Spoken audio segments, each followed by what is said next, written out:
Manuel Estes, bonjour. Vous avez publié dans la collection Idées reçues un ouvrage intitulé Vers une agriculture choisie. À l'heure de la mondialisation de la finance et du commerce en ligne, quelle place reste-t-il pour une agriculture moderne? Effectivement, on peut considérer que actuellement l'agriculture est au tournant de son histoire. Elle subit énormément de contraintes d'ordre politique, économique et financier, comme vous le dites, stratégique aussi.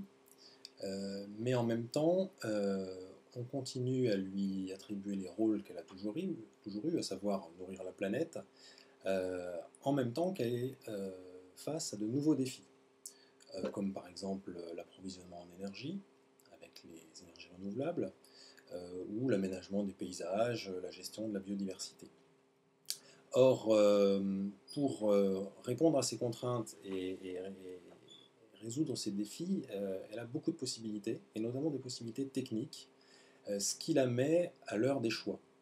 Et entre l'agriculture biologique et l'agriculture industrielle, entre le purin d'ortie et les OGM, elle est souvent partagée. Or, ces choix correspondent à de véritables projets de société. Un projet de société qui ne dépend pas seulement des agriculteurs, qui dépend également des citoyens et des responsables politiques au niveau local, national et européen. Vous êtes de formation et de profession chimiste. En tant que chimiste, quel est l'objectif que vous avez eu en écrivant cet ouvrage? En fait, j'ai voulu transposer à l'agriculture une idée qui existe déjà pour les sciences, qui est l'idée de médiation. On parle de médiation scientifique, on a voulu parler de médiation d'agriculture. Ça consiste à la fois à préciser les connaissances et apporter des connaissances actuelles, référencées au maximum, mais également à clarifier des valeurs, à écouter les préoccupations des gens.